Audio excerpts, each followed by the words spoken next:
One மே daily உள்வாஸ்க்கு உங்களை வரவேற்கிறேன். ஆமாங்க, நிறைய வேளையில் நீங்கள் நிறைய ப்ரே பண்ணுறீங்க. சில விஷயங்கள் உங்களுக்கு கிடைக்காத நேரத்தில் நம்ம என்ன பண்ணுறோம், நமக்கு யாராவது ஹெல்ப் அப்படின்னு சொல்லிட்டு நமக்கு தெரிஞ்சவங்க கிட்ட இல்லை யாரால் நமக்கு ஹெல்ப் பண்ண முடியுமோ அவங்கக்கிட்ட நம்ம போய் கேட்குறோம், அவங்கள நம்புகிறோம், அவங்க நமக்கு தருவாங்க அப்படின்னு சொல்லிட்டு முழுமையாக நம்புகிறோம்.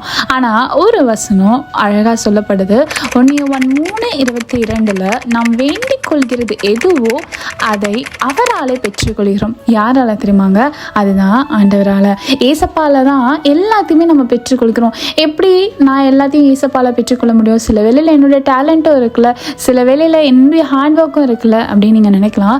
ஆனால் ஒன்று யோசிச்சு பாருங்க, அவரோட கிருபை இல்லைன்னா அந்த காரியம் உங்கள் வாழ்க்கையில் நடந்திருக்குமா? அவருடைய கிருபை இல்லை அப்படின்னா நீங்கள் நினச்சி கூட சில காரியங்கள் பார்த்துருக்க மாட்டீங்க. அது உங்கள் வாழ்க்கையில் நடந்திருக்கும். அது எப்படி நடந்துச்சு? அது அவரோட கிருபைல தானே.